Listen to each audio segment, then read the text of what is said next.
The package arrived on a Tuesday, unmarked, ominous. Detective Mira Kapoor, a woman hardened by years on the force, felt a chill crawl up her spine as she took the package in her hands. It was wrapped in thick, aged leather, the scent of dust and decay clinging to it. She retreated to the quiet solitude of her desk, her curiosity piqued. What could this be? Carefully, she unwrapped the package, her pulse quickening with each layer removed. The contents were startling. It was an ancient ledger. The leather was dry and cracked, the pages yellowed with time. A musty odor wafted from the book, sending a shiver down her spine. She opened it cautiously, her fingers tracing the elegant, spidery handwriting that filled the pages. The words were written in an archaic dialect, one she vaguely recognized from her grandmother's bedtime stories. As she deciphered the faded ink, a cold dread washed over her. This can't be real.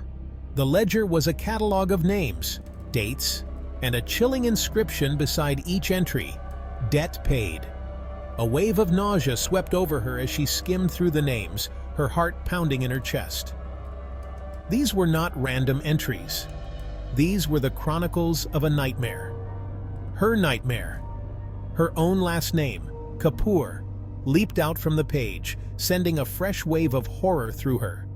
Panic clawed at her throat, threatening to consume her. This was no ordinary ledger. It was a glimpse into a terrifying, unknown world, a world that hit too close to home.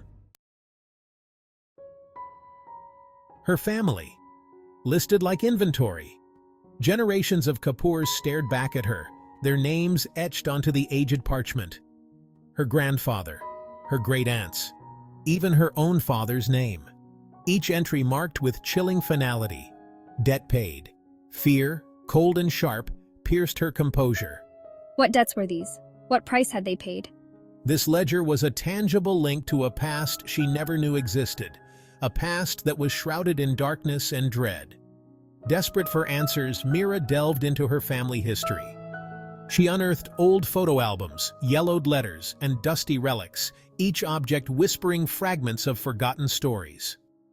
The more she uncovered, the more convinced she became that her family harbored a dark secret. A secret buried deep within their lineage. A secret connected to this dreadful ledger. This can't be happening. She stumbled upon a faded diary tucked away in the attic. It belonged to her great-grandmother, a woman she had only heard whispers of. As she read through the faded entries, a terrifying truth began to dawn on her. Her family's past was not just shrouded in secrecy, it was steeped in something far more sinister. Something ancient, something evil.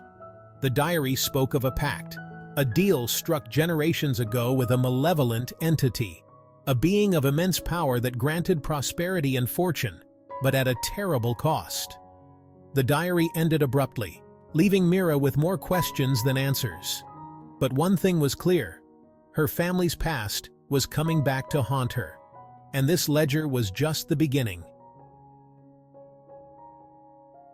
Driven by a need to understand the dark forces closing in on her, Mira sought the counsel of Professor Alan Desai, a renowned historian specializing in ancient folklore and forgotten lore.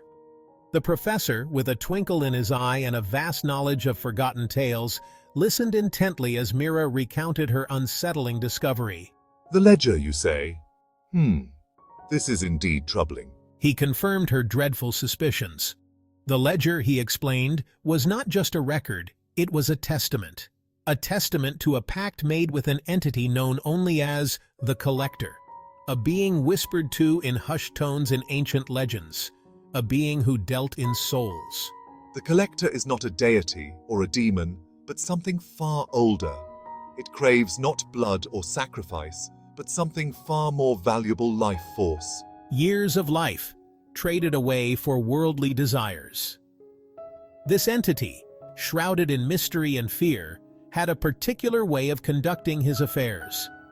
He would grant success, wealth, and good fortune, but at a price. A steep price. He would collect his due in the form of years of their lives, or the lives of their descendants.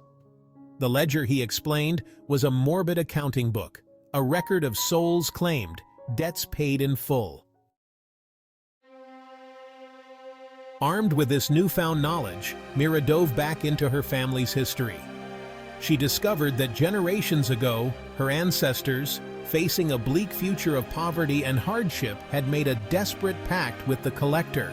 They bargained for prosperity, for a chance at a better life, and the entity, in its cold, calculating way, had agreed. They really did it. They made a deal with the devil. The deal brought them wealth, success, and influence beyond their wildest dreams. But it came at a cost, a terrible cost. The collector, true to his word, had collected. Generations of Kapoors had met untimely ends, their lifespans cut short, their lives forfeit to fulfill the pact made centuries ago. Mira's own father, a man who had died tragically in his prime, was a victim of this dreadful bargain. She finally understood the reason behind her family's unusual longevity, the recurring pattern of early deaths that had always plagued her lineage. It was the collector's due, and now it seemed it was her turn. I have to find a way to break this cycle. I can't let it end with me. Detective Mira Kapoor may have survived the Phantom Ledger, but can she escape the shadows that still linger? Subscribe to Mystic Narratives and follow her journey as she faces mysteries even darker than before.